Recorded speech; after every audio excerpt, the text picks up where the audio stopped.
얼마 전 큰 이슈였던 저축은행의 파산으로 인해 이곳 부산에서는 저축은행을 상대로 한 손해배상 소송이 많을 것으로 예상되는데요.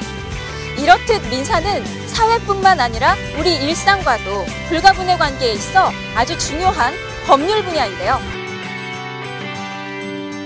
오늘은 부산지방법원, 고등법원의 판사를 거쳐 후학 양성을 위한 법학전문대학원에 설립 등 법조인으로서의 왕성한 활동을 펼치고 있는 배종근 변호사를 만나 우리의 일상과 민사에 대한 도움 말씀 들어보겠습니다.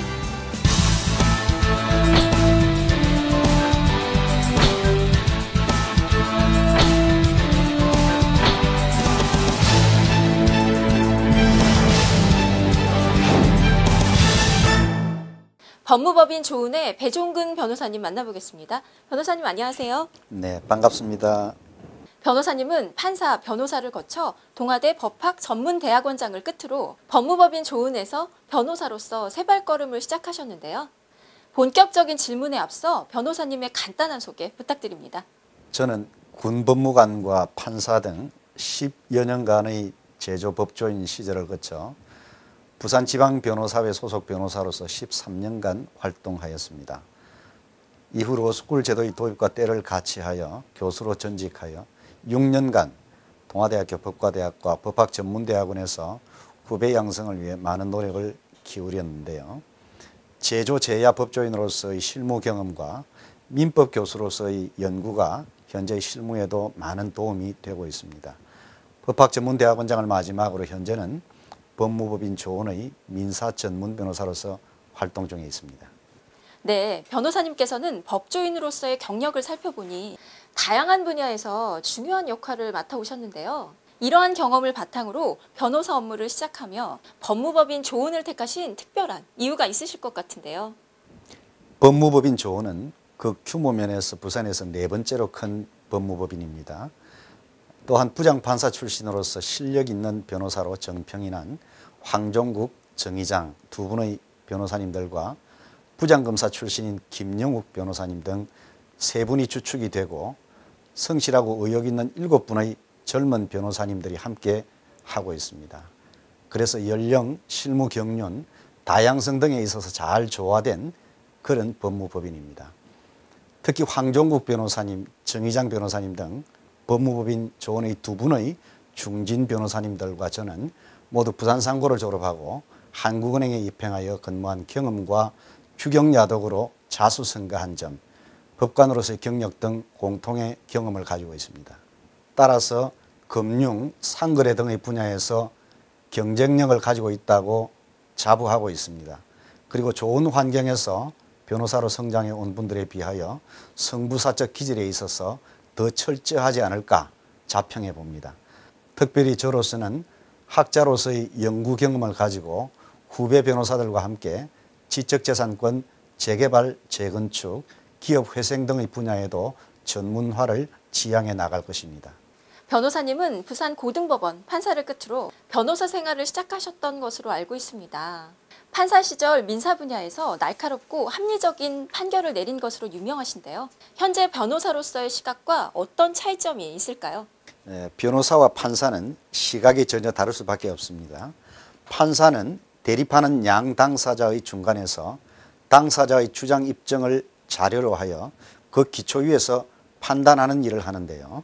즉 판사는 어느 한편에 치우치지 아니하고 공평을 유지하되 분쟁의 본질을 꿰뚫는 통찰력을 가지고 쟁점을 파악하고 쌍방 당사자가 하는 주장과 입증을 잘 정리하여 소송 지휘를 해나가면서 사건을 성숙시켜 구체적 타당성이 있는 결론을 이끌어내는 것이 임무라고 할 것입니다. 그러나 변호사는 법이 허용하는 한도 내에서 자신이 수임한 당사자의 편에 치우쳐 자기 당사자의 이익을 최대한 반영하기 위하여 적극적 창조적으로 법률 요건적 사실을 주장하고 이를 입증하는 한편 가능한 모든 관련 법리를 동원하여 유리한 판단을 얻어내기 위하여 노력합니다. 그러므로 법관의 임무는 소극적으로 시작하여 형평과 통합 그리고 조정의 원리에 의하여 분쟁을 해결하는 것이 임무라면 변호사는 적극적 창조적으로 사건을 만들어서 유리하게 발전시켜 나가는 것이 임무라고 할 수 있습니다.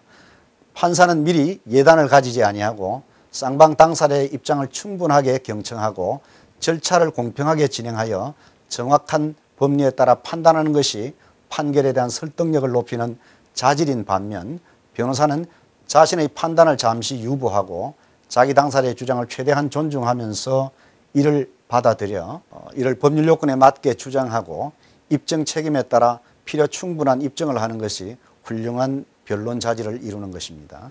민사라는 분야는 법률의 영역도 넓고 타 법률과도 많은 밀접한 관계가 있을 것 같은데요. 민사 전문 변호사로서 일반인들에게 민사는 어떤 법률이 적용되는지 알기 쉽게 설명 부탁드립니다. 법은 강제력을 수반하는 사회 규범이라고 정의합니다. 그리고 법적 강제력은 각 분야별로 인정되는 권리의 강제 실현을 통해 이루어집니다. 그러한 권리는 공권과 사권으로 나누어지며 공권은 다시 통치권, 행정권, 형벌권 등으로 나뉘고 사권은 다시 일반 사건과 특별 사건으로 나뉘어집니다. 민사는 일반적으로 일반 사건을 둘러싸고 일어나는 법적 분쟁 유형을 말합니다. 일반 사건도 다시 물권, 채권, 신분권, 상속권 등으로 나뉘며 특별 사건은 다시 상법, 엄수표법, 지적재산법 등에 의하여 인정되는 권리를 말합니다.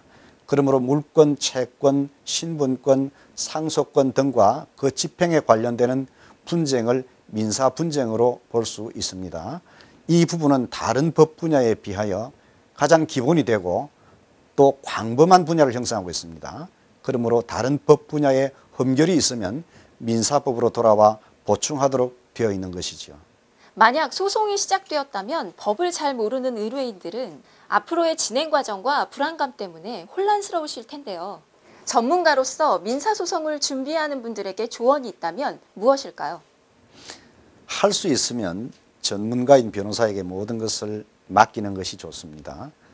병이 났을 때 자가요법, 민간요법 등에 의존하다 보면 자칫 병을 키우거나 악화시킬 위험이 있는 것과 같이 법적 분쟁도 그 초기 단계부터 변호사를 찾아 상담하고 맡기는 것이 가장 좋습니다. 우리 사회는 아직 변호사의 전문성을 인정하는 데 있어서 성숙되지 못한 사회라고 할 수 있습니다. 그러나 법적 분쟁의 해결은 법률 전문가인 변호사에게 맡기는 것이 가장 좋습니다. 다만 변호사 비용이 문제가 될 수 있는데 이것에 관하여는 변호사 양산시대로 접어들면서 변호사들이 직업윤리를 확립하여 사건의 내용과 질에 따라 적절하게 보수를 받는 방향으로 관행이 확립되어 나갈 것입니다. 그리고 어느 정도의 변호사 비용은 필요 비용으로 취급하고 이를 피해자에게 충분히 배상받을 수 있도록 법원이 소송 비용 인정을 현실화하여야 할 것입니다. 본인은 기독교인으로서 하나님의 사랑으로 법무법인 조언의 조직을 활용하여 상담과 대리 등 모든 국면과 절차에 있어서 적절한 비용에 입각한 토털케어 시스템을 통하여 만족한 법률 서비스를 제공하도록 노력하겠습니다. 법관 시절이나 변호사로서 변론을 했던 소송 중에서 기억에 남는 민사 판결이나 소송이 있으시다면 소개 부탁드리겠습니다. 1996년경에 마무리된 것으로 기억되는 사건이 있습니다. 학교법인 소속 사립고등학교의 운동장 부지 중에서 일부 약 500평 정도가 시유지로서 특별한 편입 절차 없이 학교 운동장으로 사용되어 오다가 학교가 이전되면서 학교 법인에서 그 땅을 건설회사에 팔아 그 위에 아파트를 짓게 되었습니다. 그렇게 되자 학교 법인에서 부산시로부터 그 땅의 소유권 이전 등기를 받아 건설회사에 소유권 이전 등기를 해주어야 하였는데 제가 학교 법인으로부터 제1심부터 상고심까지 소송의 전 과정에 관하여 위임을 받아 소유권 이전 등기 청구 소송을 진행하였습니다. 학교 법인 측에서는 부산시로부터 매수하였다든가 정려받았다든가 그런 사정이 전혀 없이 무단 점유해 온 땅이었기 때문에 특별한 다른 사정이 없으면 주인인 부산시에 돌려주거나 그때라도 매수하지 않으면 안 되게 되었는데요. 그런데 학교 운동장 중에서 500평 상당의 땅을 돌려주면 건설회사에 손해배상을 해주어야 하고 그때 시가로 이를 매수하려면 시가 20억 상당의 손해를 보아야 하게 되어 있었지요. 그래서 이런저런 법리를 주장하였는데 그 중에서 취득시효 주장이 받아들여져서 결국 무단점유해 오던 땅 500평에 관하여 부산시로부터 소유권 이전 등기를 받아 건설회사에 넘겨주고 잘 마무리된 사건이었습니다. 그런데 이 판결이 기억에 남는 것은 그 사건에 관한 대법원 판결 후에 1년도 채 안 되어서 무단점유의 시효취득에 관한 판례가 바뀌어 무단점유로 개시된 토지에 관하여는 시효취득이 인정되지 않게 되었습니다. 즉 이 사건이 1년만 늦게 마무리되었다면 패소할 뻔한 사건이었던 것입니다.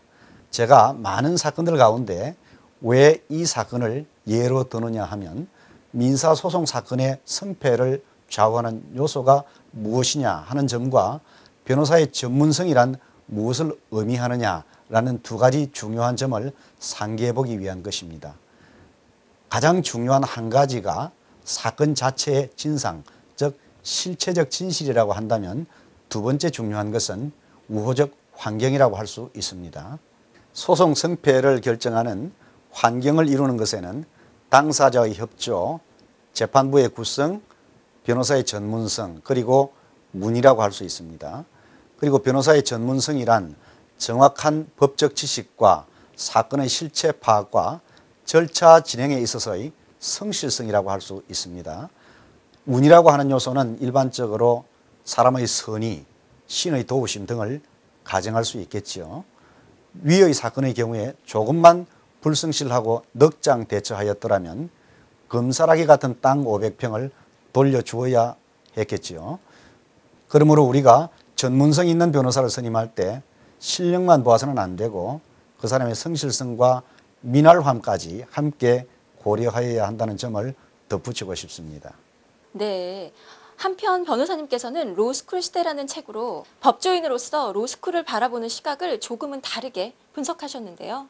로스쿨에서 학업을 진행 중이거나 준비하고 있는 후학들에게 법조계의 선배로서 조언을 해주신다면 어떤 점들이 있을까요? 로스쿨 시대에 접어든 시점에서 우리는 로스쿨을 통한 법조인 양산이라는 제도의 변화를 긍정하면서 이 제도가 성공적으로 정착하도록 노력하는 것이 지혜로울 것입니다. 로스쿨을 통해 배출되는 변호사들의 입지가 상대적으로 취약하다고 하더라도 어쨌든 변호사의 자격을 가지고 법률 시장에 진출하는 한 시장 경제의 원리에 따라 스스로의 입지가 결정될 수밖에 없는 현실적 메커니즘을 냉철하게 인식하여야 합니다. 그렇다면 전문성과 경쟁력 있는 캐릭터를 갖추어 척박한 법조계에 성공적으로 뿌리를 내리느냐, 그렇지 않고 도태되느냐 하는 것은 오직 로스쿨에서의 공부 기간 동안에 얼마나 성실하게 노력하느냐에 달려 있습니다. 아무리 변호사 양산시대에 접어들더라도 입법권, 행정권 등 최고의 국가 권력에 대하여 도전하는 성질을 가지는 변호사라는 전문 직업의 속성은 변하지 않을 것이므로 변호사라는 직업에 대한 자부심과 자존감을 가지고 비전을 분명하게 하여 긍정적, 적극적으로 도전하면 멋진 변호사가 되고 나아가서 검사, 법관 등의 직에도 진출할 수 있을 것입니다. 법적 논리는 국가사회의 모든 분쟁을 해결하고 어긋난 질서를 바로잡는 원리로 기능하는 것이므로 법적 논리로 무장된 변호사 내지 법조인은 필연적으로 국가사회 지도자로서 사회적 병리 현상을 진단, 처방, 치유하고 국가사회를 바른 곳으로 인도해 가야 할 막중한 책무를 지고 있습니다. 그러므로 변호사라는 직업에 도전하는 후학 여러분은 이러한 점을 깊이 생각하고 국가사회의 지도자적 자질을 길러야 할 것이고 법적 정의에 대한 깊은 통찰과 국리민복에 기여하여야 한다는 신념으로 무장하여야 할 것입니다. 지금까지 변호사님의 말씀을 들어보니 변호사로서의 책임감과 자부심이 느껴지는데요. 변호사로서의 앞으로 계획이나 신념이 있으시다면 한 말씀 부탁드립니다. 네, 저는 그동안 판사, 변호사, 교수를 거치면서 다양한 일을 해왔습니다. 그러나 이러한 직종은 서로 명칭을 달리할 뿐 모두가 법적 분쟁이라는 사회 현상을 두고 이것을 해결하는 법리를 익힌다는 점과 실무 관련성을 가진다는 점에서 공통된 것입니다. 위의 어느 직업이든지 항상 판례를 중심으로 이를 분석하고 사실상과 법률상의 쟁점을 발견하고 이를 기초로 정확한 법리를 발견하고 적용하는 데 관하여 연구하는 데 있어서는 공통되고, 판사 변호사는 이를 적용하는 실제 일에 종사하는 반면 교수는 그러한 사실 인정과 법리 적용을 이론적 체계조차 분석, 검토하고 이를 실무에 적용할 수 있도록 실무적 연계성을 가지고 가르친다는 점이 다를 뿐이지요. 그러므로 교수로서의 제 경험은 실무적 법리를 더욱 심화, 체계화하는 데 큰 도움이 되었다고 생각하고, 앞으로 보다 고도화된 전문성으로 고객들의 수요에 보답할 수 있으리라고 생각합니다. 저는 특별히 기독교인으로서 기독교의 핵심인 하나님의 사랑을 실천하는 법조인이 되겠다고 다짐해 봅니다. 그러므로 돈 때문에 변호사를 선임하지 못하는 사람이 있어서는 안 되겠다는 실천적 신념을 가지고 남은 인생은 더욱 성숙한 사랑으로 고객을 대하고 서비스를 제공해 나갈 생각입니다. 국가 사회를 경영하는 리더십은 때로 조정과 통합을 위해 정직을 훼손하고 위선과 술수를 동원하지 않으면 안 되는 경우가 있습니다. 그러나 변호사는 자기에게 다가오는 한 사람 한 사람에게 정성을 다하면 되므로 성실과 정직을 훼손하지 아니하고 하나님의 사랑을 완성해 갈 수 있는 장점이 있다고 생각합니다. 이것이 전문 직업인의 좋은 점이지요. 저는 법조계의 여러 직종을 두루 거치면서 변호사라는 직업의 이러한 좋은 점을 되새기며 남은 제 인생을 통하여 최고의 법률 서비스를 제공하는 변호사로서 시민에게 마지막 소임을 다할 것을 다짐해 봅니다. 부족한 제게 관심을 가지고 다가오는 여러분 모두를 사랑합니다. 오늘 말씀 감사합니다. 법관 시절의 경험과 저서를 집필하며 몰두했던 법에 대한 고민, 또한 법학 전문대학원장으로서 법체계에 대한 연구까지, 배종근 변호사의 이러한 법조 경험은 변호사로서의 그의 행보가 기대되는데요. 법적 정의에 대한 깊은 통찰과 국립민복에 기여해야 한다는 그의 신념이라면 많은 이들에게 공정한 법을 행할 수 있을 것입니다. 지금까지 전문 변호사를 만났다 이현이었습니다.